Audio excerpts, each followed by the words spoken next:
बहुत दिल बढ़ गया है मेरा यहाँ के जो चेहरे देखकर मेरा दिल बहुत बढ़ गया है, बाखुदा सही कह रहा हूँ। बिल्कुल भुट्टो का वोट है। यहाँ के लोगों से मेरा बहुत पुराना वास्ता है, बहुत पुराना। मेरे ख्याल 20-25 साल से यहाँ पे, जब इस पार्क में, मुझे नाम याद नहीं रहा, एक साहब रहते थे सामने बिल्डिंग में, उन्होंने मुझे बुलाया एक दफ़ा और कहा कि मैं कुछ पेड़ लगाना चाहता हूँ। उनका इंतकाल हो गया है, तो मैंने कुछ पेड़ उनके साथ लगाए थे। उस वक्त ये होता पार्क वीरान। फिर हमने जब इलेक्ट हुए तो फिर इस पार्क को बनाया और मैं बख्तावर बीबी ने आके इसका इफ्तिताह किया था, जिस पे दूसरे दिन बड़ा शोर हो गया था कि ये बख्तावर भुट्टो ने कैसे कर लिया। खैर वो माजी हो गया। फिर इस पार्क पर अभी भी ये आइडियल नहीं है, मेरे मज़ा नहीं आ रहा, मुझे इसको और बेहतर करने की ज़रूरत है। लेकिन इन सब चीज़ों के अलावा मसाइल हमेशा रहेंगे, कभी ख़त्म नहीं होते, हमारे अपने घर में भी नहीं ख़त्म होते। लेकिन जो आपके मुंतखब नुमाइंदे हैं उनकी प्रेजेंस बड़ी है। क्या वो आपके दरमियान मौजूद हैं? आप उनसे राब्ता करना चाहते हैं तो क्या वो राब्ते में आ जाते हैं या डिसअपियर हो जाते हैं? ये ज़रूर देखना चाहिए, चाहे वो लोकल गवर्नमेंट के हों।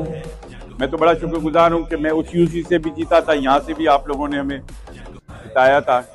फिर उसके बाद जब मैंने जो सीट छोड़ी तो हमारे वाइस चेयरमैन को दोबारा मुंतखब हुए। मैं उनको बुलाना चाह रहा था लेकिन पाबंदी की वजह से वो आ नहीं सकते।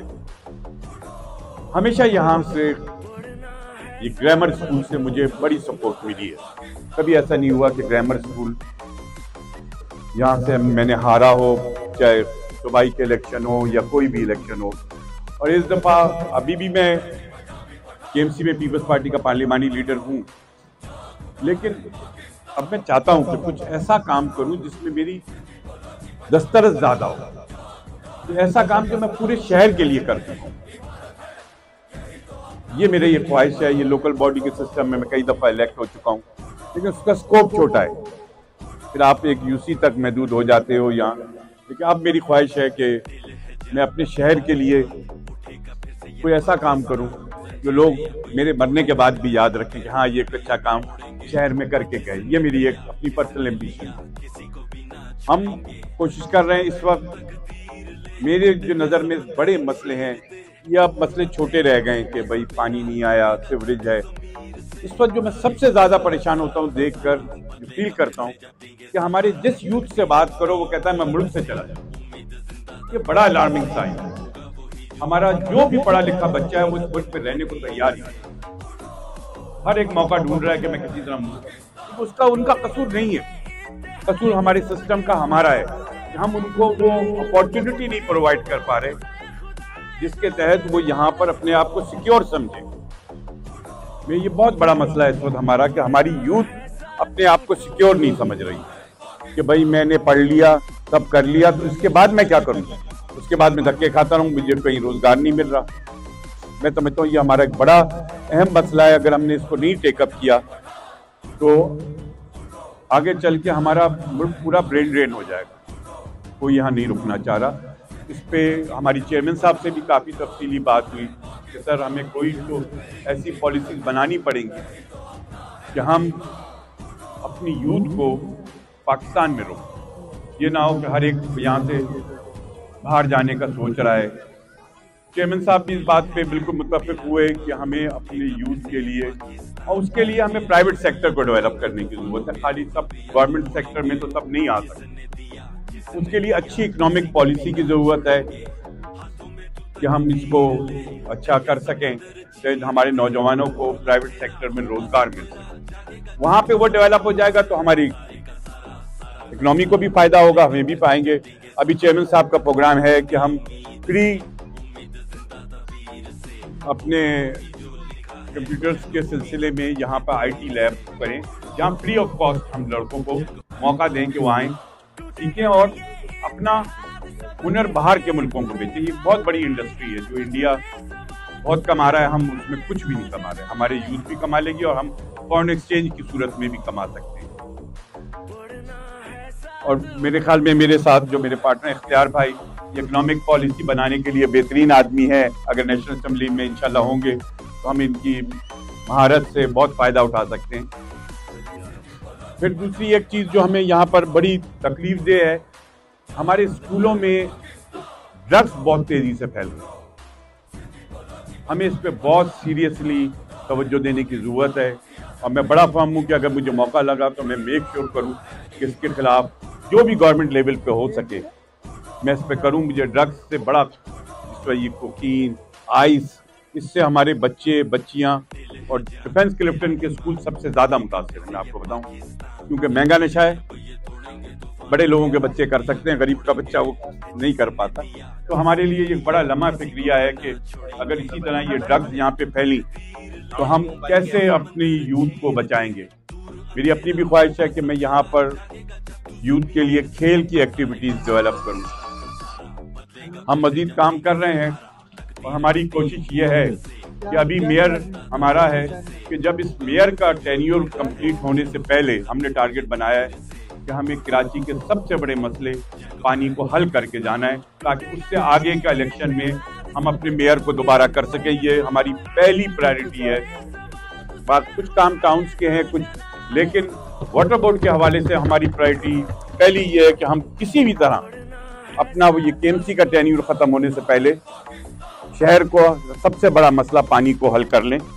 और हम अभी मियां शहबाज शरीफ साहब आए थे जब प्राइम मिनिस्टर थे, तय हुआ कि 2 साल में K4 को कंप्लीट किया जाएगा। उसके लिए हमें 120 अरब चाहिए थे, उन्होंने 17.5 अरब दिए। तो मैं वकार भाई का शुक्रिया अदा करूंगा जिन्होंने सेनेट में जोर किया कि अगर 17.5 के हिसाब से दोगे तो फिर 10 साल में कंप्लीट होगा। हमें 60 अरब चाहिए 1 साल में इस मंसूबे को कंप्लीट करने के लिए, वरना ये 2 साल में कंप्लीट नहीं होगा। इस वक्त हम बहुत ज़्यादा सफ़र कर रहे हैं। आप सभी गैस के बहरान, कोई घर ऐसा नहीं है जो गैस के बहरान को देखिए क्यों आया। हमारी गवर्नमेंट ने 88 में ये महसूस कर लिया था कि पाकिस्तान में गैस कम होती जा रही है, तो हमने ईरान से एक माहिदा किया। उस वक्त भी पीपल्स पार्टी की गवर्नमेंट पर बड़ा प्रेशर था कि आप ईरान से ना करें, लेकिन हमने किया क्योंकि हमारी उसके बगैर कोई रास्ता नहीं था।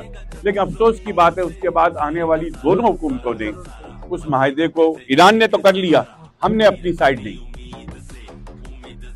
और हम उसको भुगत रहे हैं। आज हर घर पे, हर जगह, पूरे पाकिस्तान में जहाँ देखो गैस नहीं। अगर वो ईरान वाला मंसूबा कंप्लीट हो गया होता तो आज शायद हम इतनी बुरी हालत में ना हो।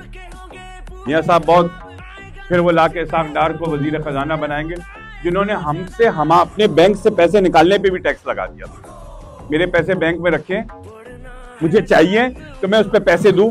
क्यों भाई, मेरे अपने जाती पैसे हैं, इस पे तो बैंक मेरे पैसे को किसी को कर्जा दे के इंटरेस्ट कमा रहा है और मैं अपने पैसे वापस निकालने बैंक से जाता हूं तो मुझे पैसे देना पड़ते।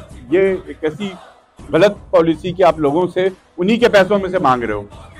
लेकिन आपसे मेरी रिक्वेस्ट है कि 8 तारीख को निकलें। देखिए ये बहुत से लोग इलेक्शन आता है तो आ जाते हैं, हम हमेशा से यहाँ हैं और हमेशा रहें।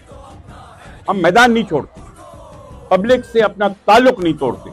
हम पे कोई आदमी उंगली नहीं उठा सकता क्लिफ्टन का, इस इलाके का, कि उसने मुझसे राब्ता किया हो और वो मुझसे राब्ता ना कर सके। कोई, मैं बड़े फख्र से खड़े हो कहता हूँ कि थोड़ी देर हो जाएगी लेकिन राब्ता हो जाएगा, वरना अमजद भाई का तो फोन आना ही आना है। तो ये सब है चीजें। और फिर हमारे कान खींचने के लिए वकार भाई हैं। जिस दिन हम कहीं कोताही करेंगे, हमारे जनरल सेक्रेटरी हैं, बड़े हैं, जब चाहे हमारा कान खींच सकते हैं कि भाई नजमी आलम ये क्यों शिकायत आ रही है मुझे इलाके से। तो वो इनका तंजीमी हक भी है और बड़े होने के नाते भी हक है कि जब चाहे हम हमारी बहस परस करें। हम चाह रहे हैं कि हमारी ख़वातीन को भी, हमने काम किए हैं यहाँ पे। इस इलाके में सिर्फ 2 गर्ल्स कॉलेज हैं, दोनों पीपल्स पार्टी ने बनाए। जमजमा वाला 93 में बीबी ने अप्रूव किया था, वो बना। एक हिजरत कॉलोनी में बना है जहाँ आपकी बच्चियाँ पढ़ने नहीं जाती थी। अब माशाल्लाह हिजरत कॉलोनी की बच्चियाँ 350-400 बच्चियाँ उसमें पढ़ रही हैं। एक हमने शीरीन जना में भी बनाया था, लेकिन वो अप्रूव पहले का था, बना तो पाक तुर्किश वालों को दे दिया गया। अब वो हुकूमत की बात है तो हमने नहीं, वरना मेरी तो ख्वाहिश थी कि वो गर्ल्स कॉलेज भी चले ताकि हमारी बच्चियाँ पढ़ें। हमने इधर करीब में ही डॉ वालों के साथ मिलकर एक फैमिली मेडिसिन क्लिनिक बनाया है हिजरत कॉलेज। जहाँ पे तकरीबन 150 की ओपीडी रोज होती है, प्रॉपर लेडी डॉक्टर्स बैठती हैं। अभी अल्ट्रासाउंड मशीन भी लगाई है जिससे वो वहाँ की खवातीन को बड़ा आसानी हो गई है, वरना वहाँ पे तो सारे डॉक्टर कंपाउंडर हैं, डॉक्टर बने बैठे होते हैं कच्ची आबादियों में, आपको पता है। हम कोशिश कर रहे हैं अब कि हम बेहतर से बेहतर करें, और बिलावल साहब का भी विजन ये है कि हमें अब नए जज्बे और नए सोच के साथ, इसीलिए वो कोई लड़ाई की बात नहीं कर रहे हैं, किसी को बुरा नहीं कह रहे हैं। हम ये बात नहीं कह रहे कि हम किसी को फांसी लगा देंगे, हम इसको ये कर देंगे। और जैसा उन्होंने कहा है, हमारी जंग किसी पार्टी से नहीं, अपने मुल्क के बुरे हालात से। अगर ये हालात अच्छे होंगे, हमारी यूथ का मुस्तकबिल जब तक सिक्योर नहीं होगा, मैं तो समझता हूँ कि यूथ का मुस्तकबिल सिक्योर किए बगैर मुल्क आगे नहीं बढ़ सकता। हमें अपने यूथ का मुस्तकबिल सिक्योर करना। आपका बहुत बहुत शुक्रिया।